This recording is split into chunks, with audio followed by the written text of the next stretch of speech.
ተሳተፍቲ ጉባኤ ሕብረት ኣፍሪቃን ተዋዓልቲ ውዕሊ ፕሪቶርያ ነቲ ውዕል ብምልእነትን ብህፁፅ ከተግብሩ ፃቕጢ ክገብሩ ውድብ ህወሓት ተፀዊዖም ኣብ ልዕሊ ትግራይ ዝተፈፀሙ ገበናት ብዘይሻራዊ ኣካል ተፃርዮም ነቶም ገበናት ዝፈፀሙ ድማ ናብ ሕጊ ቀሪቦም ግቡእ ቅፅዓት ክረኽቡን ተሓታትነት ክዓስልን ከም ዝግባእ ኮሚሽን ሰብኣዊ መሰላት ውድብ ሕብረት መንግስታት ተፀዊዖም ክልተ ላዕለዎት ኣመራርሓ ዝርከብዎም ዕጡቃት ካብ ፀለምቲ ተመሊሶም አቶ ጌታቸው ረዳ ንጀዋር መሐመድ ናይ ጀላዕ ፖለቲካ ይትረፍካ ፖለቲከኛ ምዃንን ፖለቲካ ፓርቲ ምፅላን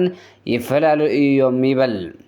ወይዘሮ ኬርያ ኢብራሂም እታ ናይ ቀደም ዋዕሮ ሎሚ ኣብ ጎኒ መንግስቲ ፌደራል ተሰሊፍና ንህዝብና ካብ ፀገም ክነውፅኦ ኣለና ትብል ኣብ መወዳእታ ዜናና መርከብ ውግእ ቱርኪ ናብ ሞቃዲሾ ኣምሪሓላ ሰላም ኣብ ኩሉ ኩርናዓት ዓለም ከቦ ተኸታተልቲ መደብና ዜናታት ዝዕለት በርእስተ ዜና ፈሊምና ሕዚ ድማ ናብ ዝርዝሮም ከነስግረኩም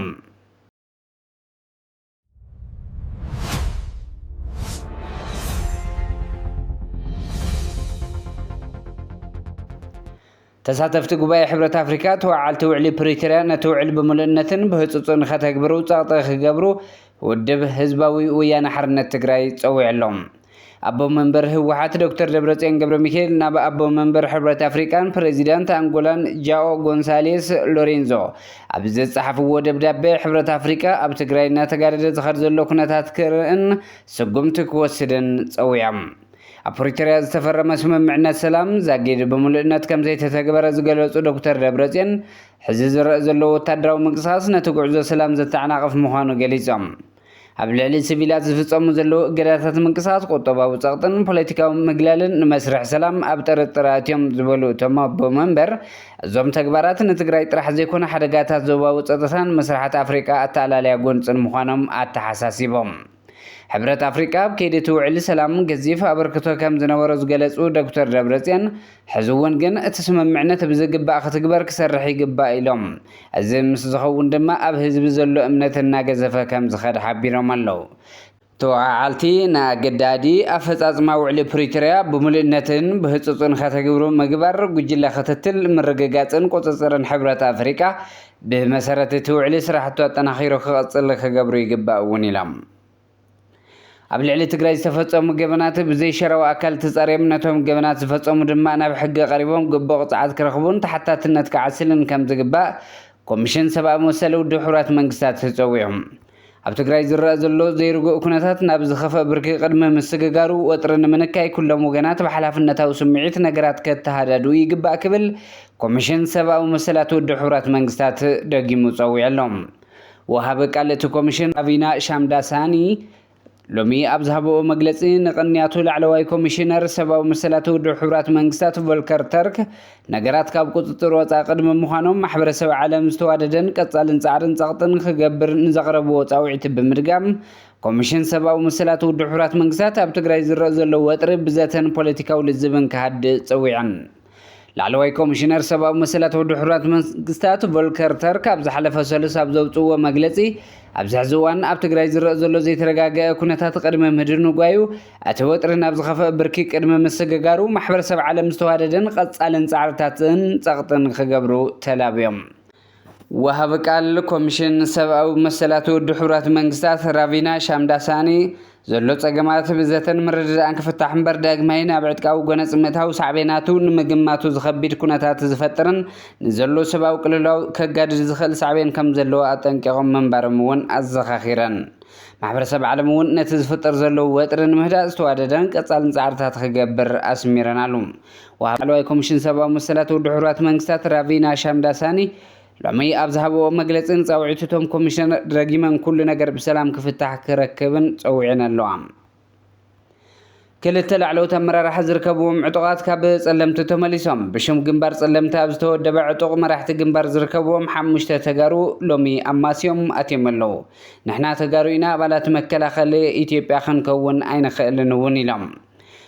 ከምኡውን ኣብ ፀለምቲ ዝተረፉ ዕጡቃት ብመከላኸሊ ጥቡቕ ሓለዋ ይግበረሎም ኣሎ ኣብቲ ከባቢ ዝዓረደ ሰራዊት ብልፅግና ክልተ መማረፂ ንምውሳድ ወሲኑ ኣሎ ሓደ ነቶም ዕጡቃት ተጋሩ ንድሕሪት ምምላስ ሓደ ስልቲ እንትኸውን ካልኣይ ድማ ናብ ሰራዊት ብልፅግና ምውዛዕ እዩ እዚ ስልቲ ብቐረባ ንምክትታል ይሕግዘና ብዝብል ዝተወሰደ ኮይኑ ካብዚ ዜና እንተይወፃና ኣብ ቶንሳ ዓፋር ካብ ዝነበሩ ዕጡቃት ተጋሩ 48 ኣባላት ናብ መከላኸሊ ኢትዮጵያ ተጸምቢሮም ኣለዉ ብበርሀ በረኺ ዝምርሑ ዞም ዕጡቃት ናብ ሕዚ ሰሜን ምብራቅ ኮር 803 ክፍለ ሰራዊት 4 ከም ዝሓወስዎም ተረጋጊጹ ኣሎ ብንጉስ ገብረ ጨርቆስ ወይ ከዓ ኣቦይ ዝምራሕ ኣባላት ደመወዝ ምስ ተኸፈሉ ካብ ዓፋር ምጥፋእ ጀሚሮም ኣለዉ ነዚ ዝሰምዑ ኣመራርሓ ክፍሊት ደው ኣቢሎም እዮም ኣባላት ንምንታይ ክፍሊት ይቋረጽ ብዝብል ምክንያት ናብ ናዕባ እትዮም በዚ ምክንያት ኣብ መንጎ ኣመራርሓን ኣባልን ዘሎ ዘይምትእማን ኣብ ዘይተዓረቀሉ ብርክና በጽሕ ምዃኑ ካብቲ ቦታ ዝረኸብናዮ ሓበሬታ የመላኽት አቶ ጌታቸው ረዳን ጀዋር መሐመድ ናይ ጀላዕ ፖለቲካ ይትረፍካ ፖለቲከኛ ምዃንን ፓርቲ ምጽላእን ይፈላለዮም ይብል አቶ ጌታቸው ረዳ ጀዋር መሐመድ ኣብ ጉዳይ ኢትዮጵያ አብይ አሕመድን ኣብ ዘንጸባረቆም ጽንሰ ሓሳባት ተመርኪሱ ናብ ማሕበረሰብ ዝዝርግሖም ሓሳባት መሰረት ገይሩ ዕረፍ መራሕየ ኣይትጽረፈለይ ክብል ናይ ጀላዕ ፖለቲካ ይትረፍካ ክብል ኣናይስዎ ኣሎ ከም ዝፍለጥ ክንደ አቶ ጌታቸው ረዳ ንአብይ አሕመድ ዝጽረፎ ዘይኮነ በቃላት ፖለቲካ ዝገረፎ የለን ነዚ ሕንዚ ዝተዓዘበ አብይ አሕመድ መርዚ አርሕቅ ካንተ ይኮነ አላሚድካ ይጠቅም ይብማል ንኻልኦት ክነድፈሉ ዝሓዝዎ ትልሚ ከፍርሰሎምን ዓሊሙ ንኣቶ ጌታቸው ረዳ ናብ ጓጉ ኣእትይዎ እቲ ናይ ልዕሊ 10 ዓመት ሃገር ናይ ምሕማስ ልምዲ ዝነበሮ ጀዋር ድማ ጉዳይ ድሌት ብሄራዊ ረብሓን ጉዳይ ምጽላእ ገዛኢ ፓርቲን ይፈላለዩ ኢትዮጵያ ኣብ ጉዳይ ሱዳን እትኽተሎ ሜላ ድማ ካልኦት ሃገራት ቀርኒ ኣፍሪካ ኣብ ዝኽተሎ ዝተፈለየ ኣይኮነን ብማል ኒዳታውነት እቲ ሃገር ኣይከሓደን አቶ ጌታቸው ንጀዋር መሐመድ ቆልኡ ክሳብ ዝረግፍ ገሪፍዎ እዩ ዕላማ ጌታቸው ኣብ ጓጉ አብይ አሕመድ እታ ቀንዲ ብፖለቲካ ድሓን ዝብሉ ሰባት ውልቃዊ መጥቃዕቲ ብምፍናው ምድኻም እዮም ወይዘሮ ኬርያ ኢብራሂም እታ ናይ ቀደም ዋዕሮ ሎሚ ኣብ ጎኒ መንግስቲ ፌደራል ተሰሊፍና ንህዝብና ካብ ጸገም ክነውፀልና ትብል ምእንቲ ህዝቢ ትግራይ በሪ ኩናት ክዕጾ እዩ ዘሎ ኣብ ውሽጥን ደገን ዘሎ ትግራዋይ ሰላም ክፈጥር ጽዕንቶ ክሕድር ኣለዎ ትብል እዚ ድንቂ ዝናድ ሓሳብ እዩ السلام معرنا مس فيدرال መንግስቲ ኮይና ህዝብ ትግራይ ክነድሕኒና ትብል ግን ኣይ ድንቅን ወይዘሮ ኬርያ ፌደራል መንግስቲ አማራጭ ዘይብሉ አማራጭ እውን እዩ ትብል ወይዘሮ ኬርያ ዶ ወይዘሮ ኮርያ ዝዝኾረም በጠ ፖለቲከኛ ጻምእ ስልጣኑ ከርዊ አንጻር ትግራይ ይስለፈሎ ስልጣን ሓያል ስልጣን ምቁር ስልጣን ምህረፍ ኣብ መወዳእታ ዜናና መርከቡ ቱርኪ ናብ ሞቃዲሾ ኣትያ ቱርኪ ምስ ሶማልያ ዘለዋ ወታደራዊ ምትሕብባርና ወሰኸት ኣብ ተኸደሉ ዘለዋን